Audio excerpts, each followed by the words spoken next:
कहानी एक अंधेरे और बिखरे हुए अपार्टमेंट से शुरू होती है। कमरे में हर तरफ कूड़े के बैग बिखरे हुए हैं, जिससे इधर उधर चलना मुश्किल हो गया है। खिड़कियां इतनी गंदी हैं कि अंदर बड़ी मुश्किल रोशनी आती है।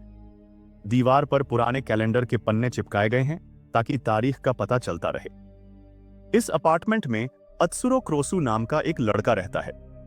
विश्वविद्यालय में दाखिला न मिल पाने के बाद वो गंभीर सामाजिक अलगाव और अवसाद से जूझ रहा है। उसने अपने जीवन के हर व्यक्ति से संबंध तोड़ लिए हैं, यहां तक कि अपने माता पिता से भी। अत्सुरो को लगता है कि उसका अस्तित्व निरर्थक है। उसकी जिंदगी में कभी कुछ नया नहीं होता और सब कुछ अपनी चमक खो चुका है। एक दिन वो बिस्तर पर लेटा पाई के अंक याद कर रहा था जब उसने अकल्पनीय करने का फैसला किया। उसने एक बेल्ट अपने गले में बांधी और दूसरा सिरा एक शेल्फ से बांध दिया। जैसे ही उसका शरीर लटकता है, वो संघर्ष करने लगता है। संघर्ष में शेल्फ दीवार से टूटकर उस पर गिर पड़ती है। सांस संभालते हुए वो देखता है कि कमरे में एक हल्की सी किरण आ रही है। पता चलता है कि टूटे हुए शेल्फ ने दीवार में एक छोटा सा छेद कर दिया है, जो बगल के अपार्टमेंट में खुलता है। वो उस छेद से झांककर अपनी खूबसूरत पड़ोसन रियो मिच्ची को देखता है। अत्सुरो उसकी सुंदरता में मंत्रमुग्ध हो जाता है और उसे खाना खाते देखता रहता है।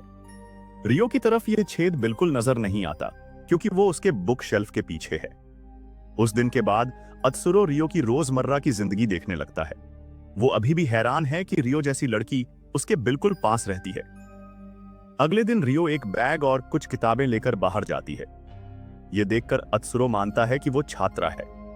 वो अपने बचा खुचा सस्ता खाना खाकर दिन बिताता है। बोर और उत्सुक होकर वो पूरा दिन रियो को देखता है। उसे पता चलता है कि रियो सिर्फ कॉलेज जाने के लिए ही घर से निकलती है और किसी से नहीं मिलती, तो वो समझता है कि उसके कोई दोस्त नहीं है। एक दिन जब अत्सुरो झांक रहा होता है, रियो अचानक गायब हो जाती है।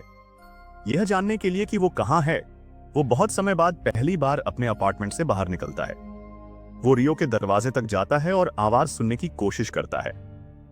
जैसे ही वो मेल स्लॉट से झांकने की कोशिश करता है, उसे नीचे खड़ी एक लड़की उसकी अजीब हरकत देखते हुए दिखाई देती है। वो लड़की हारुको कावासाकी अपने भाई का हालचाल लेने आई है, जो नीचे वाले अपार्टमेंट में रहता है। तभी उसे खाने की खुशबू आती है। पता चलता है हारुको अपने भाई के लिए खाना लेकर आई थी, लेकिन जब कोई जवाब नहीं मिला तो वो खाना दरवाजे के हैंडल पर टांग कर चली जाती है। अत्सुरो मौका पाकर बैग चुरा लेता है, उम्मीद में कि उसे अच्छा खाना मिलेगा। वो बैग खोलता है और कुछ निवाले ही खाता है कि फिर से टोक दिया जाता है। इस बार रियो खुद उसे घूर रही होती है। संक्षिप्त परिचय के बाद रियो को पता चलता है कि अत्सुरो उसका पड़ोसी है। वो उसे अपने अपार्टमेंट में लंच के लिए बुलाती है। अत्सुरो तुरंत राजी हो जाता है। रियो के खाना बनाने के दौरान अत्सुरो उसके अपार्टमेंट में घूमता है और दीवार में बना वही छेद देख लेता है। तभी रियो आती है और अत्सुरो की पैंट की लचीली डोरी पर मजाक करती है। उसके बाद दोनों साथ में स्वादिष्ट घर का बना खाना खाते हैं। रियो के यह कहने के बाद कि वे फिर कभी साथ समय बिताएंगे, अत्सुरो अपने घर लौटता है और उसका मूड अच्छा होता है। उस दिन के बाद से अत्सुरो अक्सर रियो के पास खाने के लिए आने लगता है, हालांकि वो अब भी चुपके से उसे देखता है। एक दिन हिम्मत जुटाकर वो रियो से पूछता है कि वो उसके जैसे व्यक्ति के साथ समय क्यों बिताती है। अत्सुरो बताता है कि उसने अपनी तैयारी की क्लास छोड़ दी है और उसके पास नौकरी भी नहीं है। रियो कहती है कि इतने कम समय में उनका जुड़ाव उसके लिए मायने रखता है। उसकी बातें अत्सुरो को गहराई से छू जाती हैं। वो जल्दी से खाना खत्म कर अपने अपार्टमेंट लौट आता है। वो तय करता है कि अब वो रियो को नहीं देखेगा और दीवार के छेद को कागज और पिन से ढक देता है। उस रात तूफान आता है। अत्सुरो अकेला बैठा कागज हटाने का बहाना ढूंढ रहा होता है। तभी वो सुनता है कि रियो का दरवाजा आधी रात को खुलता है। वो कागज हटाता है और देखता है कि रियो पारदर्शी रेनकोट पहने और हाथ में कट्टर लिए अंदर आती है। कुछ ही पलों में एक सूट पहना आदमी उसके पीछे आता है और उसे गले लगाता है। रियो तुरंत अपनी मार्शल आर्ट्स की तेजी से उस पर हमला कर देती है। वो उसका गला काट देती है और बेरहमी से मार देती है। खून रेनकोट पर छिटक जाता है और वो चालाकी से मुस्कुराती है। यह देखकर अत्सुरो डर जाता है। घबराहट में वो दीवार से टकरा जाता है और रियो की शेल्फ से एक किताब गिरकर छेद को ढक देती है। कुछ देर बाद एक रहस्यमय वैन आती है जिसमें से कुछ लोग डिब्बे लेकर रियो के अपार्टमेंट में जाते हैं। अपने कमरे में लौटकर अत्सुरो उलझन में पड़ जाता है। जो कुछ उसने देखा उसे समझने की कोशिश करता है। कुछ पलों बाद दरवाजा खटखटाने की आवाज आती है। दरवाजा खोलने पर रियो मिलती है, प्यारे से कपड़े पहने, बिल्कुल सामान्य दिखती हुई। उसके हाथ में खाना भरा एक बर्तन है। चेहरे पर बड़ी मुस्कान के साथ वो पूछती है कि क्या वे कभी कभी उसके अपार्टमेंट में खाना खा सकते हैं। कमरे में थोड़ी जगह बनाकर और मोमबत्तियां जलाकर वे टेबल सजाते हैं। रियो शांति से खाना खाती है, जबकि अत्सुरो के दिमाग में अब भी यह घूम रहा है कि रियो अभी अभी किसी की हत्या कर चुकी है। खाते समय रियो अत्सुरो के पुराने सवाल का जिक्र करती है और कहती है कि घबराने की जरूरत नहीं है। वो बताती है कि अकेलेपन में इंसान अपने होश पर शक करने लगता है, लेकिन अत्सुरो के साथ रहकर उसे सामान्य महसूस होता है।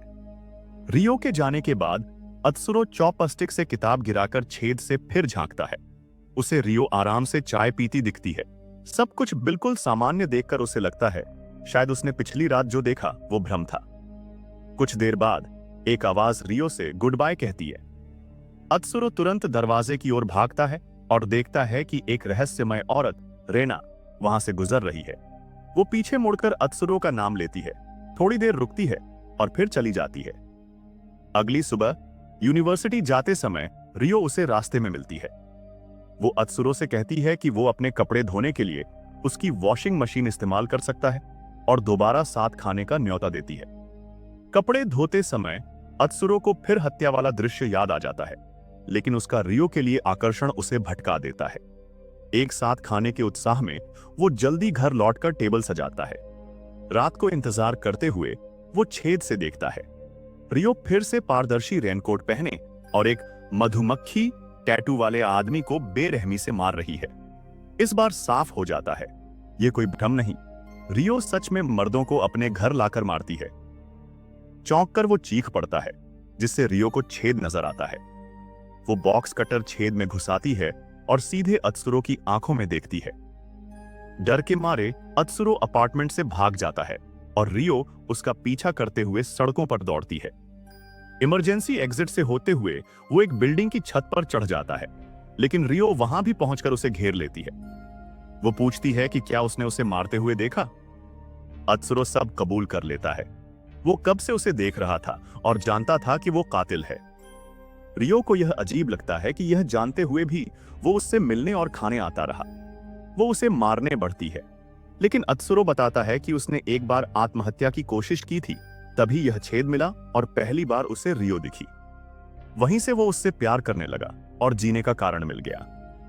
अब जबकि उसने देख लिया कि वो सच में हत्यारिन है, वो फिर से निराश हो गया है और मरने को तैयार है। घुटनों के बल बैठकर वो आंखें बंद कर लेता है ताकि रियो उसे मार दे। रियो उसके इस बर्ताव से हैरान होती है। बॉक्स कट्टर उसकी गर्दन पर रखती है, लेकिन मारती नहीं। इसके बजाय पूछती है कि अभी वो कैसा महसूस कर रहा है। अत्सुरो कहता है कि वो उससे रिश्ता रखना चाहता है। चौंक कर रियो मान जाती है और उसके होंठ पर लगी चोट का खून छांट लेती है। अगले दिन हारुको आखिरकार अपने भाई कावासाकी से मिलने आती है, जो खुशी खुशी एक बिल्ली के साथ खेल रहा होता है। वो उससे कहती है कि परिवार से संपर्क बनाए रखे, क्योंकि उनके माता पिता उसकी चिंता कर रहे हैं। खाना देकर वो ऊपर टेरेस पर खड़े अत्सुरो को देखती है और उसका अभिवादन करती है। बाद में अत्सुरो रियो की वॉशिंग मशीन से अपने कपड़े धोता है। उसके बाद वे दोनों उसके अपार्टमेंट में साथ लंच करते हैं। रियो हैरान होती है कि अत्सुरो छेद से इतनी साफ देख सकता है। अत्सुरो माफी मांगता है और वादा करता है कि छेद बंद कर देगा, लेकिन रियो उसे रोक देती है। अत्सुरो यकीन नहीं कर पा रहा कि वो इतनी सुंदर लड़की को डेट कर रहा है। वो रियो से कहता है कि उसे उसकी हर चीज पसंद है, जिससे रियो थोड़ी शर्मिंदा हो जाती है। वो वादा करता है कि नौकरी करेगा ताकि बेहतर बॉयफ्रेंड बन सके। अंततः अत्सुरो एक कन्वीनियंस स्टोर में नौकरी करने लगता है, लेकिन जब भी वो बॉक्स कटर इस्तेमाल करता है, उसे रियो के खून खराबे वाले दृश्य याद आ जाते हैं। फिर भी वो उससे रिश्ता बनाए रखता है। एक रात घर आकर वो रियो को छेद के पास इंतजार करते हुए पाता है। अत्सुरो सोचता है कि उन्हें रात में एक ही कमरे में रहना चाहिए, लेकिन रियो कहती है कि डेटिंग शुरू करने के बाद रात में साथ नहीं रहना चाहिए। इसके बाद रियो अगली सुबह उससे यूनिवर्सिटी साथ चलने को कहती है। असल में उसे सिर्फ अपना माइक्रोवेव ले जाना था क्योंकि उसके लैब का माइक्रोवेव खराब हो गया था। लंबे अलगाव के बाद लोग देखकर अत्सुरो असहज महसूस करता है, लेकिन रियो गर्व से उसे अपने बॉयफ्रेंड के तौर पर सबके सामने मिलवाती है, जिससे वो सहज हो जाता है। लंच के समय वो भावुक होकर सोचता है कि शायद वो रियो का पहला बॉयफ्रेंड है। वो उसे बताता है कि अगले साल फिर से एंट्रेंस एग्जाम देगा ताकि उसके लायक बन सके। रियो हंस देती है और याद दिलाती है कि वो एक हत्यारिन है और रुकने का इरादा नहीं रखती। क्लास के बाद रियो पूछती है कि क्या वो भूखा है। रेस्टोरेंट जाते समय वो अचानक रेनकोट पहन लेती है और सड़क पर खड़ी एक औरत का गला काट देती है, दीवार पर खून उछालते हुए। अत्सुरो हैरान होकर मुंह फेर लेता है। इसके बाद रियो खुलेआम लोगों को मारने लगती है, यहां तक कि डेट के दौरान भी किसी का गला काट देती। अत्सुरो सोचता है कि वो शिकार चुनती कैसे है, तो रियो बताती है कि उसके अपने नियम हैं और स्थानीय अपराधियों की एक सूची भी है। अत्सुरो पूछता है कि क्या उसे न्याय का साथी माना जा सकता है, लेकिन जल्दी ही उसे एहसास होता है कि यह सब ठीक महसूस नहीं हो रहा। काम पर उसे हैरानी होती है कि रियो की हत्याएं कभी खबरों में नहीं आती। एक दोपहर घर लौटते समय वो अपने पड़ोसी कावासाकी से मिलता है और बिल्लियों पर बात करता है। फिर पार्क में रियो से मिलता है। वहां वे चॉकलेट और कॉफी आइसक्रीम शेयर करते हैं, जो अत्सुरो खास उनके लिए लाया था। धीरे धीरे अत्सुरो की जिंदगी सुधरती है। नौकरी से आय मिलने पर वो नया फोन खरीदता है। एक दिन स्टोर में हारुको आती है। अत्सुरो उसे स्नैक्स मुफ्त में देता है, पुरानी चोरी का गिल्ट महसूस करते हुए। रात को घर जाने पर बिजली लौट आई होती है। छेद से झांकने पर वो एक नोट देखता है, जिसमें 10 बजे रात को अपने कमरे में रहने को कहा गया है। फिर वो देखता है कि कावासाकी रियो के बिस्तर पर बंधा पड़ा है। रियो ने उसे किडनैप किया है। अत्सुरो उसे छोड़ने की विनती करता है, लेकिन रियो उसे आदेश देती है कि चुप रहे। वो उसे याद दिलाता है कि हत्या गुनाह है, पर रियो उसकी नहीं सुनती और कावासाकी को मार देती है। अत्सुरो का दिल टूट जाता है। इसके तुरंत बाद रेना अपनी टीम के साथ आकर सबूत साफ कर देती है। वो अत्सुरो को बताती है कि रियो एक तेज और सफाई से मारने वाली प्रो किलर है। अगली सुबह रियो मिलने आती है, लेकिन अत्सुरो दरवाजा नहीं खोलता। वो बैल्कनी से कूदकर उसके कमरे में आती है। अत्सुरो कहता है कि वो बीमार महसूस कर रहा है और बिस्तर पर रहता है। वो रियो से कहता है कि लोगों को मारना गलत है। रियो पूछती है क्या वो सिर्फ इसलिए परेशान है क्योंकि उसने किसी जान पहचान वाले को मारा। अत्सुरो कहता है कि उसे कावासाकी के लिए कोई पछतावा नहीं, लेकिन नियम होने चाहिए। रियो जवाब देती है, कौन तय करता है कि किसे जीना चाहिए और किसे मरना चाहिए। अत्सुरो कहता है कि वो उसे मारते नहीं देखना चाहता, जिससे रियो नाराज हो जाती है और चली जाती है। अगली सुबह हारुको मिलती है और अपने भाई के बारे में पूछती है। तभी रियो आ जाती है और जलन में पूछती है कि वो किससे बात कर रहा था। हारुको को बुलाकर रियो उसे अपने अपार्टमेंट में बुलाती है, लेकिन अत्सुरो जल्दी से उसे बहाना करके भेज देता है। कुछ दिन बाद हारुको मैसेज करती है कि वे मिल सकते हैं या नहीं। अचानक कोई काली वैन में उसे खींच ले जाता है। यह रेना है। वो चेतावनी देती है कि रियो के लायक बनो, वरना वो उसे मार देगी। बाद में हारुको के साथ अत्सुरो उसके भाई का फ्लैट देखने जाता है। रेना की टीम ने सब सफाई से नकली सबूत छोड़ दिए होते हैं, जैसे कावासाकी छुट्टी पर गया हो। रात को अत्सुरो देखता है कि रियो के साथ मधुमक्खी टैटू वाला एक आदमी है। खाने के दौरान वो पूछता है ये कौन है, लेकिन रियो गोलमोल जवाब देती है। बहस के बाद रियो उसे धमकी देती है कि अगर उसने हारुको से संपर्क रखा तो वो उसे मार डालेगी। बाद में बी गैंग रियो को मजबूर करता है कि वो उनके लिए हत्या करे, वरना अत्सुरो मारा जाएगा। अगले दिन वे हारुको को चाय पर बुलाते हैं, लेकिन रियो ने उसकी चाय में नशा मिला दिया होता है ताकि उसे मार सके। अत्सुरो रोकता है और कहता है कि इस तरह मारना सही नहीं होगा। परेशानी के बाद रियो हारुको को छोड़ देती है। हारुको होश में आने पर अत्सुरो से अपने प्यार का इजहार करती है, लेकिन इसी बीच रेना आकर चेतावनी देती है कि रियो उससे कभी सच में नहीं जुड़ेगी। बाद में रियो माफी मांगती है कि उसने हारुको को नहीं मारा। रेना उसे याद दिलाती है कि फैसले में हिचकिचाहट से उनका काम बिगड़ेगा। थोड़े समय बाद बी गैंग अत्सुरो को अगवा कर लेता है और कहता है कि वो रियो को कहे कि उनके लिए किल करे। अत्सुरो मना कर देता है तो वे उसके गाल पर चीर मारकर उसे छोड़ देते हैं। रियो यह देखकर गुस्से में गैंग को मारने जाना चाहती है, लेकिन अत्सुरो उसे रोकता है। वो कहता है कि वो उसे बदलना चाहता है, लेकिन रियो मानती है कि वो उसे नहीं समझता। वो आंसुओं में चली जाती है और कहती है कि छेद बंद कर दे। रात को अत्सुरो छेद से देखता है कि रियो ने तब भी किसी को मारा, लेकिन इस बार वो रो रही है। वो समझता है कि शायद बी गैंग ने उसे मजबूर किया। वो सीधे गैंग बार में जाकर उनसे कहता है कि रियो को मारने से रोकें।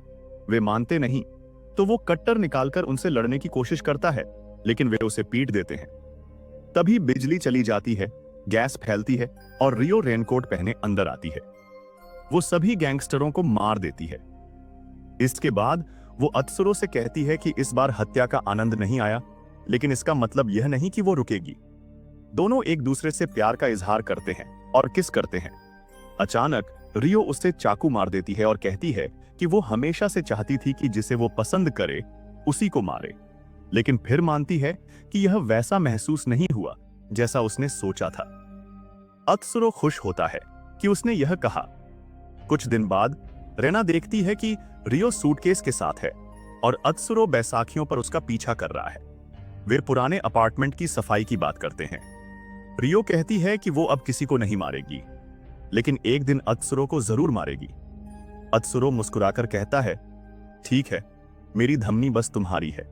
फिर उन्हें एहसास होता है कि उन्होंने कभी एक दूसरे का असली नाम भी नहीं पूछा। वे हंसते हैं, हाथ मिलाते हैं, जैसे यह किसी नई कहानी की शुरुआत हो। सब्सक्राइब करें और नोटिफिकेशन ऑन करें ताकि आप ऐसे और वीडियो देख सकें। देखने के लिए धन्यवाद।